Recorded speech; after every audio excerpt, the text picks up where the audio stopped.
ఇప్పుడు ఖచ్చితంగా ఏమైందంటే వాళ్ళ కుటుంబ సభ్యుల్ని వీళ్ళు ఏంటంటే కొంత భయభ్రాంతులు చేశారు, ప్రలోభ పెట్టారు, ఏంటనేది తెలియదు. వాళ్ళని మనం తెలియకుండా మనం మాట్లాడడం కరెక్ట్ కాదు. వాళ్ళ పేదవాళ్ళని చెప్పి వాళ్ళ మీద ఒక ఇది వస్తుంది కాబట్టి మనం ఎలాంటి ఇది అనలేము, వాళ్ళ మీద ఏం ఒత్తిడి ఉందనేది.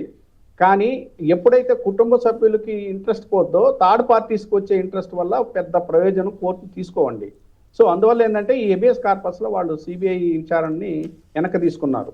సో ఇప్పుడు చివరికి ఏంటంటే ఈ సిట్ విచారణ కూడా ఎలా సాగుతుందంటే నాగరాజు అనే అతన్ని 90 రోజుల్లో ఆయన మీద ఛార్జ్ షీట్ వేయకపోతే ఆయనకి డిఫాల్ట్ బెయిల్ వచ్చేస్తుంది. అంటే ఆయన బయటకు వచ్చేస్తాడు. సో ఆయన కూడా ఒక సందేహం కోర్టుకి ఇచ్చాడు. ఏంటంటే నన్ను లేపేస్తే ఆయన కానీ చంపేస్తే అసలు కేసే పోద్ది కదా, ఇవన్నీ ఉండవు కదా అనే ఒక ఇది ఆయన వ్యక్తం చేశారు. అది జరిగింది అనుకోండి, అతను బెయిల్ మీద బయటకు వచ్చిన తర్వాత ఏదో ఆత్మహత్యగా సృష్టించి, ఇప్పుడు మనబోల్లో మొన్న అదే జరిగింది, ఆయన ఏదో ఆత్మహత్య చేసుకున్నాడని చెప్తే నిన్న పోస్ట్ మార్టం రిపోర్ట్ చూస్తే ఒళ్ళంతా దెబ్బలు ఉన్నాయి. ఆత్మహత్య చేసుకున్నాడు ఒళ్ళంతా దెబ్బలు ఎందుకు ఉంటాయండి? సో అవన్నీ ఇప్పుడు అదే దాని మీద పిల్లు కూడా ఇవాళ వేస్తున్నారు. కొందరు మిత్రులు వచ్చారు నెల్లూరు నుంచి, మా ఊరే కాబట్టి. సో అందువల్ల ఏంటంటే ఇవన్నీ ఎలా ఉందంటే ఒక అరాచక పాలన అండి. ఇప్పుడు ఎక్కడా కూడా ఏంటి లాకప్ డెత్లు ఏంటి, పోలీసులకి అంత ఇష్టారాజ్యంగా వాళ్ళు అధికారాలు ఎవరిచ్చారు? థర్డ్ డిగ్రీ మీద ఒక గైడ్లైన్స్ లేవా? డికే బాసు కేసులు ఏం చెప్పింది కోర్టు, సుప్రీంకోర్టు ఏం చెప్పింది? ఇవన్నీ కూడా ఎవరు పాటించట్లేదండి. రాష్ట్రంలో వాళ్ళ విచ్చలవిడితనం అయిపోయింది. ఎవరు కూడా ఈ లా అండ్ ఆర్డర్ కానీ ఇది ఏది కూడా కట్టడి చేయకుండా అరాచక పాలన చేస్తున్నారు. నేషనల్ మీడియా కూడా ఈ మధ్య చాలా ఆర్టికల్స్ రాస్తున్నారు ఆంధ్రప్రదేశ్లో ఏం జరుగుతుంది అని. సో అవి కూడా గమనించకపోతే ఇంటెలిజెన్స్ ఏంటి ఇది, అసలు ఇంటెలిజెన్స్ కూడా దీనికే ఉపయోగిస్తున్నారా అని ఉంది. సో అందువల్ల ఏంటంటే ఇవన్నీ ఖచ్చితంగా మేల్కోవాలండి. ఏంటంటే ప్రజాస్వామ్యంలో ఇలాంటి రెడ్ బుక్ అని చెప్పి, బూడిద బుక్ అని చెప్పి, ఇలాంటి బ్లడ్ బుక్ అని చెప్పి వ్యంగ్యంగా మాట్లాడుతున్నారా, వాస్తవాలు అవే చేస్తున్నారని అర్థం కాకుండా సో కొంతమంది మంత్రులు ఇలాంటి ఇది ప్రేరేపించడం, ప్రజల్లో ఒక అశాంతిని తీసుకొస్తున్నారు. ఇది మంచిది కాదండి, ఇది డెమోక్రసీలో. రైట్. రామ్నాథ్ గారు మీరు చెప్పండి. ఓ పక్కేమో పోలీసుల మీద కేసులు పెడితే ఊరుకోము, మా వాళ్ళు టీడీపీ వాళ్ళ మీద ఎవరి మీద కేసులు పెడితే ఊరుకోమనేమో వాళ్ళే హెచ్చరిస్తారు. ఇంకో పక్కేమో టీడీపీ వాళ్ళ మీద ఇప్పుడు దుశ్శాసన పర్వం ఇవాళ కూడా వార్త వచ్చింది. దీని మీద మీ కామెంట్ ఏమిటి సంక్షిప్తంగా? కొమ్మినేని గారు, తెలుగుదేశం పార్టీ నాయకత్వం మరి ముఖ్యంగా నారా లోకేష్ గారు ఎక్కడ తెలుగుదేశం పార్టీ కార్యకర్తల సమావేశం జరిగినా కూడా కామన్ గా ఒక పాయింట్ చెప్తున్నారు. నా మీద ఇన్ని కేసులు ఉన్నాయి, కేంద్ర మంత్రి బండి సంజయ్ గారి మీద 100 కేసులు ఉన్నాయి, కాబట్టి కేసులు ఉండడం అన్నది పెద్ద విషయమే కాదు అని ఇండైరెక్ట్ గా క్రైమ్ ను ప్రోత్సహిస్తున్నారు నారా లోకేష్ గారు.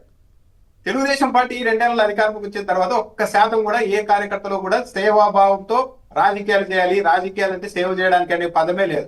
ఎక్కడన్నా వనరులు ఉంటే దోచుకోవడమా, డబ్బులు సంపాదించుకోవడమా, వీలైతే బెడ్ షాపులు పెట్టుకోవడమా, ఈ అధికారాన్ని అందరి మీద చెలాయించి మనం ఆనందం పొందడం, ఇదే కాన్సెప్ట్ తో పనిచేస్తున్నారు. కానీ ఎక్కడ 1% కూడా సేవాభావం అన్నది కనిపించడం లేదు. ఇండైరెక్ట్ గా తెలుగుదేశం పార్టీ కార్యకర్తలు ప్రోత్సహిస్తోంది తెలుగుదేశం పార్టీ నాయకత్వం.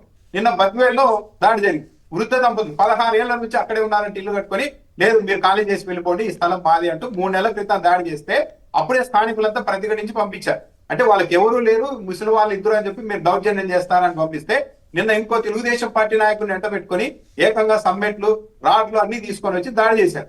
మళ్ళా నిన్న కూడా వాళ్ళ మీద దాడి చేసి ఆ మహిళని, వృద్ధురాలను ఇబ్బంది పెట్టి బట్టల నుంచి అన్ని చేశారు. చివరకు నిన్న కూడా స్థానికులే వాళ్ళని కాపాడే పరిస్థితి వచ్చింది. అంటే స్థానికుల్లో కూడా, ప్రజల్లో కూడా ఒకటి బయలుదేరి వీళ్ళు ఈ రోజు ఈ పక్కింటి మీదకి వచ్చారు, రేపు మన ఇంటి మీద కూడా వస్తారని మెల్లమెల్లగా చుట్టుపక్కల ఉన్న పబ్లిక్ కూడా ఏకమవడం అన్నది మొదలు పెడుతూ ఉన్నారు. ఒక పద్ధతి ప్రకారం ఎక్కడ చూసినా బాగా గమనిస్తే కొమ్మినేని గారు, తిరుపతిలోనే 3-4 ఘటనలు జరిగాయి ఇలాంటివి. ఏంటి, ఎవరైనా వృద్ధులు ఉంటే వాళ్ళ ఇల్లు కట్టుకొని వాళ్ళ స్థలం ఉంటే దాన్ని ఆక్యుపై చేయడం. ఒక 100 కోట్ల రూపాయలు ఒక రిటైర్డ్ అధికారికి సంబంధించి 100 కోట్ల ఆస్తిని రాత్రికి రాత్రి తారుమారు చేసేసి వాళ్ళ పేరు మీద రాసేసుకున్నారు.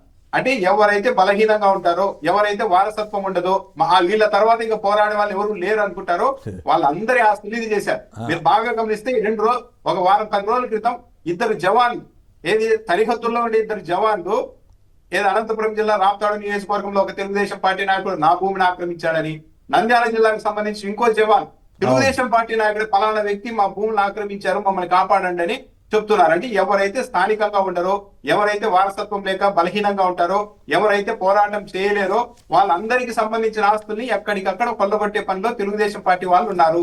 ఇది చాలదు అనుకుంటే చంద్రబాబు నాయుడు గారు ఏకంగా రిజిస్ట్రేషన్ ప్రక్రియను మొత్తం ప్రైవేట్ అప్పగిస్తున్నారు.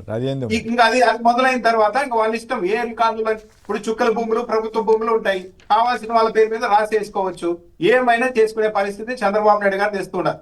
పోలీస్ వ్యవస్థను కూడా త్వరలో ప్రైవేటీకరించిన ఆశ్చర్యం లేదు. మీరు బాగా గమనించండి, మొన్న సోషల్ మీడియా మీద ఒక టాస్క్ ఫోర్స్ ఏర్పాటు చేయమని చంద్రబాబు నాయుడు గారు చెప్పారు, కుమ్మరేని గారు. అవును. ఆ సమయంలోనే పోలీసులకు ఇంకో సూచన చేశారని కూడా పత్రికల్లో రాశారు. అదేంటంటే ఈ సోషల్ మీడియాలో పోస్టులు ఇవన్నింటిని కూడా మీకు నైపుణ్యం తక్కువగా ఉంటుంది పోలీసులకి, కాబట్టి అవుట్ సోర్సింగ్ లో బయట వ్యక్తులు పెట్టుకొని టాస్క్ ఫోర్స్ లో పనిచేయండి అని చెప్పారు. ఎవరిని చేస్తారు? తెలుగుదేశం పార్టీ కార్యకర్తల్ని చేస్తారు. ఏది వైసీపీ వాళ్ళని టార్గెట్ చేయడానికి. అంటే ఇండైరెక్ట్ గా ప్రతి వ్యవస్థలోనికి ఏ వ్యవస్థలు అయితే ప్రైవేట్ వ్యక్తుల చేతుల్లోనికి వెళ్ళకూడదో ఆ వ్యవస్థల్ని కూడా ప్రైవేటీకరించేందుకు చంద్రబాబు నాయుడు గారు ముందుకెళ్తున్నారు. Right. 2029 ఈ రాష్ట్రంలో ప్రభుత్వ భూములు, ప్రభుత్వ ఆస్తులు, ప్రభుత్వ వ్యవస్థ అన్నది మిగులుతుందా లేదా అన్నది కూడా ఇప్పుడు ఒక పెద్ద అనుమానాస్పదంగా కాదు, మారిపోయింది. ఓ పక్క పరిస్థితులు ఉంటే ఏదో మాజీ స్పీకర్ మీద పెద్ద ఎత్తున సమ్మినేని సీతారాం గారి మీద, మరి అది వాస్తవా ఏం కాదో నాకు తెలియదు, కానీ ఇవన్నీ వదిలేసి ఈ దుశ్శాసన పర్వాలు ఇవన్నీ వదిలేసి అది పెద్ద వార్తగా వేయటానికి ఎల్లో మీడియా విపరీతంగా ప్రయత్నం చేస్తూ ఉంది. ఇప్పుడు బ్రహ్మనాయుడు Diversion politics. అరెస్ట్ చేశారు కుమ్మరేని గారు. ఏమైంది? ఆయన బాధితుడు. ఎవరో మోసం చేసి ఈయనకు విక్రయించేందుకు ప్రయత్నిస్తే ఇతన్ని తీసుకెళ్లి అరెస్ట్ చేసి లోపలేశారు. అవును. అంటే రాష్ట్ర ప్రభుత్వం వైసీపీ నాయకుడు అంటే ఓకే, ఇంకా అది బాధితుడా సంబంధం లేదు, లోపలేసేయడమే. అది ఆ లెవెల్కి పరిస్థితిని తీసుకెళ్తున్నారు. తెలుగుదేశం వాళ్ళు కేసు పెట్టినా రిజిస్టర్ చేయడానికే భయపడే పరిస్థితి పోలీసు యంత్రాంగం వెళ్ళింది. రైట్. ఇప్పుడు కొమ్మరేని గారు మొన్న గుంటూరులో ఆ మహిళను కొట్టారు. మీరు బాగా గమనించండి, నిన్న ఈనాడు పత్రికలో రాశారు. పోలీసులు ఏం చెప్తున్నారు? అసలు ఈ వీడియో అన్నది సోషల్ మీడియాకి ఎలా వెళ్ళింది, సీసీ ఫుటేజ్ అన్న దాని మీద కూడా కేసు పెడుతున్నామని చెప్తున్నారు. అది అంటే ఏంటి, 3 రోజుల వరకు ఏం యాక్షన్ లేదు. ఆ ఫుటేజ్ బయటకు వచ్చిన తర్వాత యాక్షన్ మొదలైంది. ఇప్పుడు ఏం చెప్తున్నారు? ఆ ఫుటేజ్ ఎలా బయటకు వచ్చిందో దాని మీద, అంటే సీసీ ఫుటేజ్ ఇచ్చిన వాళ్ళని కూడా బెదిరించే ప్రయత్నం మొత్తం కేసుని డైవర్ట్ చేయటం అనమాట, కేసు మొత్తాన్ని డైవర్ట్ చేయటం. ఇంకో ఘటనలో ఎవరు కూడా ఆధారాలు ఉన్నా సరే బయటికి ఇవ్వకూడని పరిస్థితులు సృష్టిస్తున్నారు రాష్ట్రంలో. రైట్. ఓకే.